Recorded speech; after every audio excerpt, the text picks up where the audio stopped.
Hey everybody, and welcome to Millionaire Speakers podcast. Milosevic here, and today we have a special guest with us today, Quinton Sanders, owner of Success Mastermind Business and executive coach. Quinton, welcome to Millionaire Speakers. Thanks, Milan. Nice to be here. Thanks for having me. Great. I really wanted you to come here today and tell us about more what you do and how can you really help entrepreneurs who are going through a difficult time, being one myself, and sometimes we do need a coach. And I think you're the right person to share a bit more insight about that. So tell us about yourself, what you do, and how you can help out other people. Yeah, so the coaching I do is business coaching, mindset coaching, or more commonly known as that. The work I do is to simplify it, help my clients solve problems. I help them level up. I help them level up their business as far as their teams and people that work for them go. Okay, so we had this conversation earlier, and Quinton said to me, you know what, Milan, people think business coach, that's what business plan. That's not what I do. I go into your mindset. I really want to find out about you and how I can take your abilities and take it to the next level. So when you have a client, Yes. so how do you approach them and how do you identify what do they really need to do? I mean, sometimes as CEOs, we don't really know what's needed to happen to become better in our roles. So how can you really assist? So what I do is usually when clients approach me, there's something that they're struggling with, right? The coaching's based on the principle of the same thinking that got you to where you are now is going to be the same thinking that will hold you back. So not everybody's coachable. So I always want to first make sure that I'm a good fit with the client. That's important for me. The thing with coaching, it's a unique relationship, right? Because I could be the best coach in the whole world, but if you're not ready for the coaching and you don't show up fully, then the coaching doesn't work. So I'm quite strategic about who I work with. That's how I produce the results that I get. So really, I'll meet with somebody and then I'll just hold the space. They'll often have clarity, insights is what we call it, or an awareness. And those insights and awareness lead to change. Okay, so who will be your main clients? Who do you really deal with? I know you're an executive coach or a business coach as well. So who are your main people that you handle? So to simplify it, I help my clients solve problems. So as an example, let me share who I'm working with at the moment, then it'll give it context. So I work with individuals from US, Canada. I've worked with people in Spain, the UK. So I'm really not bound by area as much. I work with a lot of entrepreneurs. I work with other coaches who are trying to build their business, currently working with some corporates and typically your SME, the client that I'm working with now, 50 to 80 employees. So I typically work in that space, not the big corporates. I usually work with the SME guys. And they entrepreneurial business owners is the typical client that I work with. Wow, that's quite impressive. I mean, so what would you say it's your main specialty? Say, you know what, Milan, this is exactly what I can help you with. This is what I don't do, but based on your results and based on your client stories. So it's shifting things for people and helping them level up. I think let me share a story of the Golden Buddha, because the Golden Buddha, I think, illustrates perfectly what exactly I do. So about in the 1950s, there was this Golden Buddha that was in Thailand in one of the monasteries, and they had to shift or move this Buddha that was made out of clay. And when they moved this Buddha, the thing cracked. And when they started repairing it, what they found was, it was shining through. And as they started removing more and more of the clay, they realized that this Buddha that was clay was actually made out of solid gold. So what had happened, or the historians believe what happened, was a few hundred years earlier, the Burmese were raiding Thailand and all the monasteries and that. So what they did was they covered this thing with clay to avoid it being basically raided. And that's what I do with my clients, is for them to see what's already there. I just remove the clay. The clay can be limiting beliefs, thoughts, thinking, and ideas that are holding them back. And once we move that and shift that, then things tend to naturally almost happen. So how long would you say it takes on average per person, I guess, to remove that clay and find out the real essence per? It's a lifelong journey. Right. So I've been coaching with a coach for about 17, 18 months. The work never really ends. Because here's something you realize: every time you level up, your problems level up with you. They don't tend to go away. They actually just level up with you. But to answer your question, I've had 1 hour sessions where clients have had major insights, major awareness that's life-changing. That's the start of change. So I would say how you get life-changing transformation is you have an awareness, an insight, or we call it an aha moment, that leads to small changes over a period, leads to life-changing transformation. But to answer your question, I usually don't work with clients less than 4 months. 4 months is usually for you to start really snowballing the effects of the coaching. 4 to 6 months is the sort of minimum I want to work with somebody. But again, even in an hour session, you can have life-changing shifts and awareness. Okay. So based on your client stories, can you tell us a bit more about their transformations and the thing that you've done with them in the past? Maybe it was 1 hour or 4 months journey. So what were their stories of successes and transformation that you can share with us today? So I'll use a recent client, which is a corporate client. They'd been struggling. I'm coaching 5 of their managers and then 2 of their more senior managers. And there were shifts like they were struggling with decision making. That's shifted for them where they're now making decisions, leadership skills lacking where they weren't stepping up into their roles. Communication. One of the biggest principles that I coach on that shifts things for clients is the idea of being a victim or an owner. And you're either being one of those two in any situation. You're owning it or you're being a victim. And when clients see that is initially a difficult pill to swallow. Even for me it was. But the awesome thing on the flip side of that is then you realize, but hold on, if I've created this, I can now create something else for myself.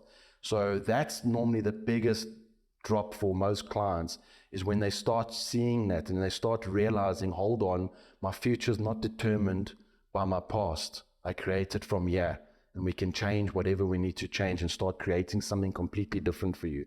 So that's mostly the biggest shift that I have for clients, in whether I'm working with an individual, a corporate, a business owner. It doesn't really matter. Is when they shift on that and they understand that, that's when they just get some awesome results. For instance, working with 15 sales guys in a business at the moment, and we had one session and there were some shifts with one of the salesperson, and already that's led to 2 deals being signed in a week.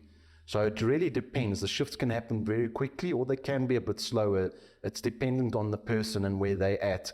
How open are they to coaching? Where's their mindset at?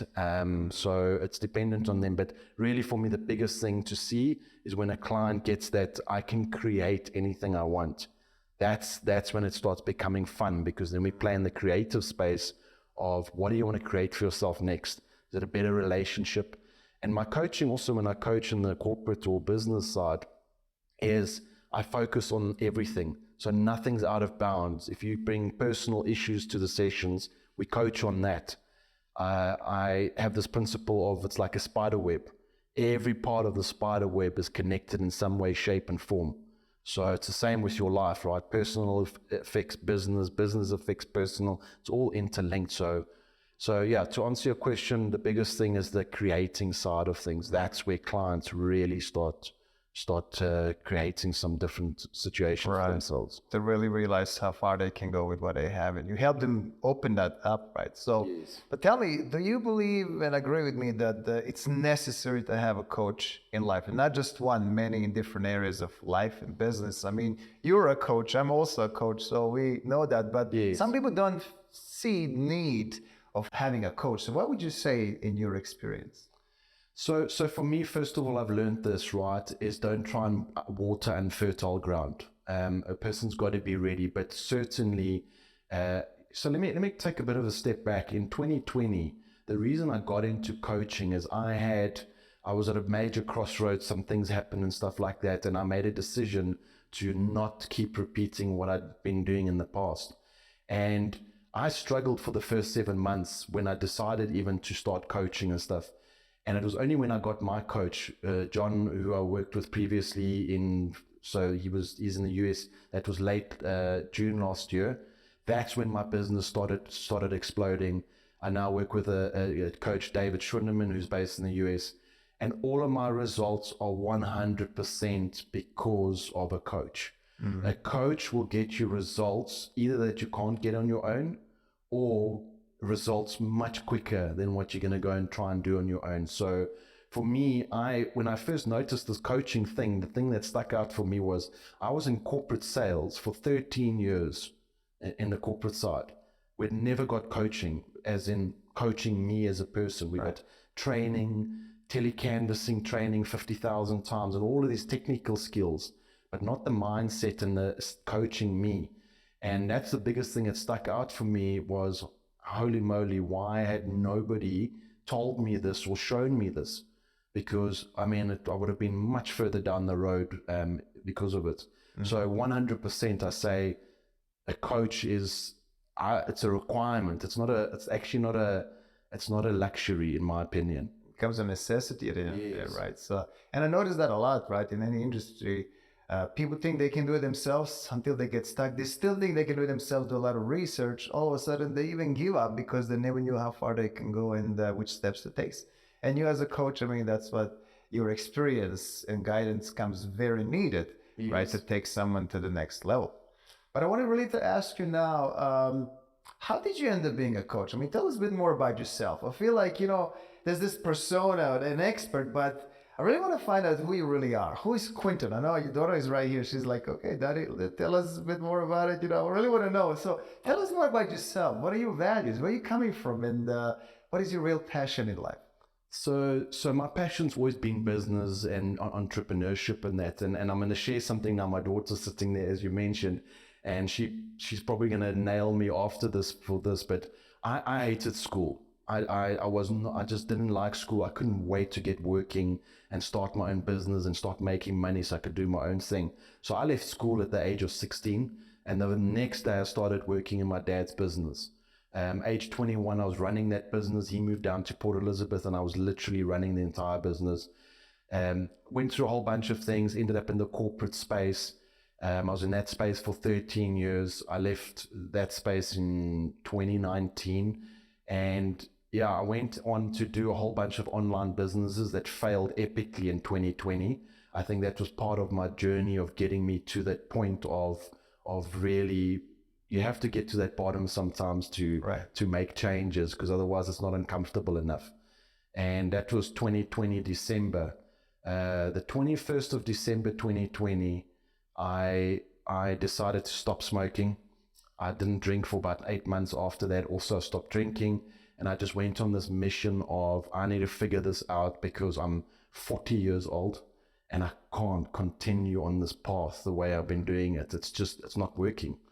And I found out things that happened. Also, I found out my cousin had a brain tumor. That shifted things. My daughter shifted things for me, because I looked at my daughter and we were actually away at the Kruger. And I looked at my daughter and I was like, I can't tell her that she can do anything and be anything in life, because I'm not doing that. Right. And that shifted things for me. And I literally drowned myself in anything helpful. I signed up for Bob Proctor, Tony Robbins, Robin Sharma, Les Brown. I mean, everything I can get my hands on. That New Year's was the first New Year's I didn't go out. I woke up 4:30 on New Year's Day, stone cold sober, first time probably since I was the age of 15 or 16. And I just started that next morning. I started my year with journaling and just all of this positive stuff, input in that, which I'd never done before. That led me to this thing of coaching. I wasn't really looking for it. It just came up everywhere. Coach this, coach that, coach this. And that's when I was like, okay. And then I started learning some coaching principles, and I was like, dumbfounded that 40 and in my opinion, this stuff should be taught at school, right? It should be just as important as maths, in my opinion. And that started the journey. I struggled. I decided I'm going to start coaching, struggled. And like I say, that's when I started when I got a coach myself and started coaching with John. That's when my whole world opened up, and I was to realize this thing of you can create whatever you want. There's no holding you back in that. Right. No, that's a powerful story, right? And I completely agree. You have to go sometimes to struggle and self recognition to realize what you're supposed to do with your life and how you can inspire others. And now you're here today inspiring other people and really showing them that it's possible. It doesn't really matter whether you're an alcoholic or a smoker or have some other things that's holding you back, that you can overcome that and show people that is hope. And that's where I see the real power. But how about you give us the 3 important tips for our viewers and listeners to apply today? Something from a world-class coach like you are that they can apply right now, listening to you. 3 things that they can do it today that can potentially change their lives for better. I mean, you say yourself, it takes 1 hour sometimes for them to realize, and that might be enough, but 3 things, that's all we're asking today. Share with us, and hopefully we're going to change some lives as well. So for me, number 1 is, if you're able to, is get a coach if you can. If the financials aren't there, or you don't have the money to do that, that's fine. Then the next thing I would do is start being aware of your thoughts and your thinking. What am I thinking all day long? And actually you'll have to stop yourself and see what it is that you're thinking, and ask yourself this: is this thinking helpful or unhelpful? And like I said, all change starts with awareness. So we first need to be aware of our thoughts and what we're thinking, because that's creating the world we're living in. The third thing is the programming. What are you programming your mind with every day? I have an 80-20 rule. So as long as I'm 80% of the times putting in stuff that's helpful, then that's great. I still watch Netflix and stuff like that, but it's only about 20% of the time. That's the difference. So 80% of the time, what are you programming your mind with? I'm going to add one more life-changing principle that I learned in the beginning that my coach taught me, was slowing down. Initially, when I heard this, I actually said, this is the dumbest thing I've ever heard, because I don't want to slow down. I want to speed up. But as I went into my coaching and that, I started understanding slowing down. And slowing down is the principle of being in this moment, being 100% here. A lot of times we live our life now based on what happened yesterday. So we're stuck on the past, and we're creating our future from a past. So slowing down, just being more aware of your thoughts, of your thinking, whatever it is. I often share this with the corporate space, is that they struggle because they're trying to multitask and do everything. And I'm like, your brain can only do one thing at a time. So you may as well just do that one thing and then move on to the next. That's slowing down. It's being focused. So that's another thing I would share. Wow, that was powerful, Quinton, and I really appreciate you for being here today. But thank you for. If somebody likes this, what they hear right now, wow, I love this guy, Quinton. I love what he's standing for and the values. Where can they find you? Tell us about your website and some contact details. So the best place to find me, my handle's the same on Facebook, Instagram, TikTok. I'm on Twitter, LinkedIn. You can find me pretty much on all the platforms. My handle is Quinton Sanders SA. So if you go on Facebook, find Quinton Sanders SA, you'll find my business page. Instagram, the same thing. TikTok, even the TikTok leap. So I'm on TikTok now, and even on Twitter and that as well. Powerful. I mean, we're going to share your contact details and links on all our social media as well. But I really want to say thank you for being here with us today, for sharing your knowledge and expertise. And so looking forward to see you again next time. Cool. Thank you for having me. Awesome. Pleasure. Cheers. And folks, that was the latest episode with Quinton today. Millionaire Speakers. We're going to post this very, very shortly. Keep an eye on what's coming up next. It's all about changing your lives, changing the mindset, and making the world a better place. Till next time. See you soon. Bye-bye.